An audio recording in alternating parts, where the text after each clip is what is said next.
that are landing at the Ambala Air Base. Abhishek, since you've been a pilot yourself, just help us understand. We do understand that the Rafales land one by one, but what is usually the time gap between one Rafale landing, then the second, then the third, then the fourth, and then the fifth? ICAO rules, then there is a lot to be said. But as we know it in military aviation, the set of rules we follow is a little different. The standard timing behind the time gap between arrivals of aircraft is around 1 minute, 30 seconds to 1 minute. But in case of combat aircraft and in military flying, those things at a lot of time do not apply. You must have also seen paired takeoffs, whereas the ICAO or the International Civil Aviation Organization doesn't even think about it. But in military aviation or the Indian Air Force or the Air Forces around the world, we operate in a different domain within our set of rules, and we carry out paired takeoffs on two different lanes on the same runway.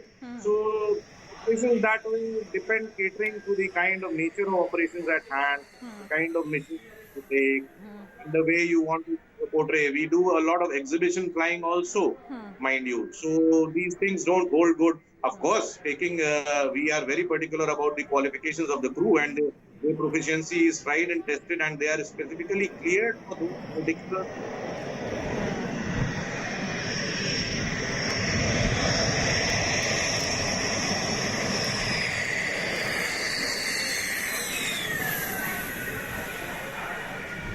That's the first Indian Rafale that is landing at the Ambala Air Base. There are 5 of them that have landed. There were 2 Sukhois that were accompanying them as well. Those Sukhois should be landing as well. But right now, it's a warm homecoming, as it were, for the 5 Rafales. They've been welcomed home by the Raksha Mantri of the country, Rajnath Singh. And I'm fairly certain on the 15th of August, Indian viewers and Indian citizens will get a closer look of the Rafales, possibly over, the skies of Delhi as well. So we'll just have to wait and watch for that. For the moment, today is the day when the Rafales have come home.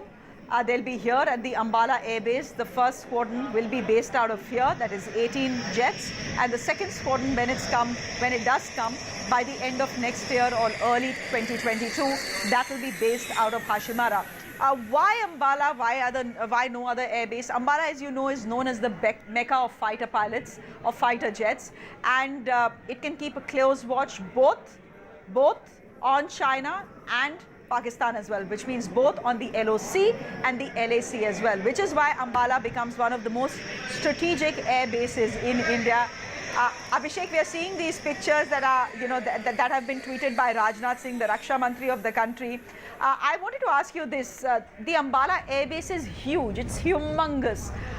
Will all the 5 fighters have landed on one airstrip, or are there multiple airstrips there? How does this work? As a single runway, what we have known last. So they will all be landing on the same airstrip in an order, whatever that has been decided there. Of course, the point earlier you brought out about the location that we decided, the Indian Air Force decided to locate the Rafales at Ambala is a very, very critical and very well thought out proposition. And that is how they happen to be in Ambala. It gives, given the combat range of the Rafale, as you rightly pointed out, it gives us equal access to both the fronts, whether it be the northern neighbor or the Pakistanis on the west. So that way it is critically very well placed. The second squadron, as and when it arrives, is slated to be positioned in Kashima, which is on the eastern front at the northern tip of West Bengal, close to the chicken's neck as we all know it.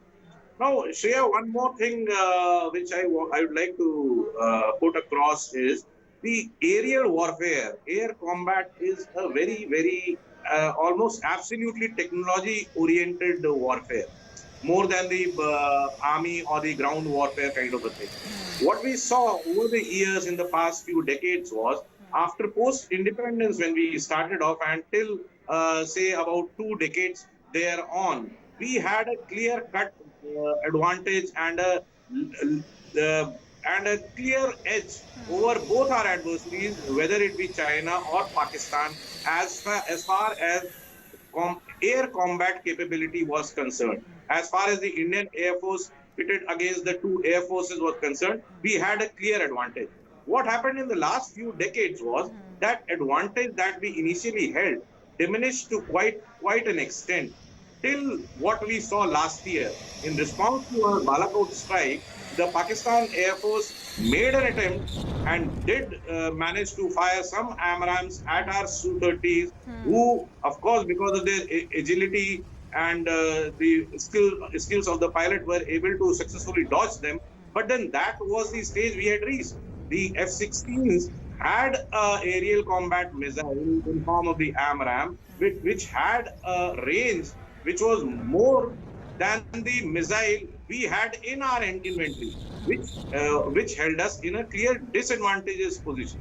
Now, when Rafale comes in, and with the Meteor missile having a stated range of 150 kilometers plus and no escape zone of around 120 kilometers, I dare say the Pakistanis, or for that matter, even the Chinese pilots, will be very, very wary to venture any way close to our Rafales when they are in the air.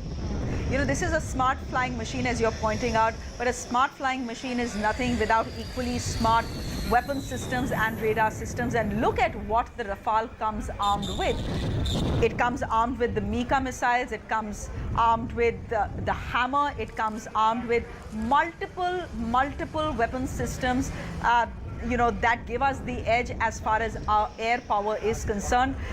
Do stay on with us, Matiman. You know, I would like to read the tweets that have been put out by Rajnath Singh, the Raksha Mantri, who's, as I said, taking the lead in keeping the nation informed about where exactly the Rafales are, when they have landed, etc.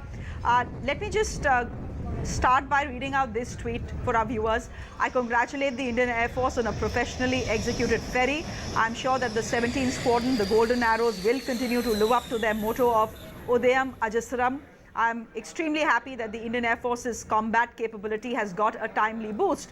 He also says, I thank the French government, Dassault Aviation and other French companies for ensuring the timely delivery of the aircraft and its weapons, despite the severe restrictions that were posed by the COVID pandemic. Do remember that initially they were supposed to come in May, the first batch, but got delayed because of the lockdown in India. The Raksha Mantri goes on to say the Rafale jets were purchased only because Prime Minister Shri Narendra Modi took the right decision to get these aircrafts through an intergovernmental agreement with France after the long pending procurement case for them could not progress. I thank him for his courage and decisiveness. He goes on to say the aircraft has very good flying performance and its weapons, radars and other systems and sensors and electronic warfare capability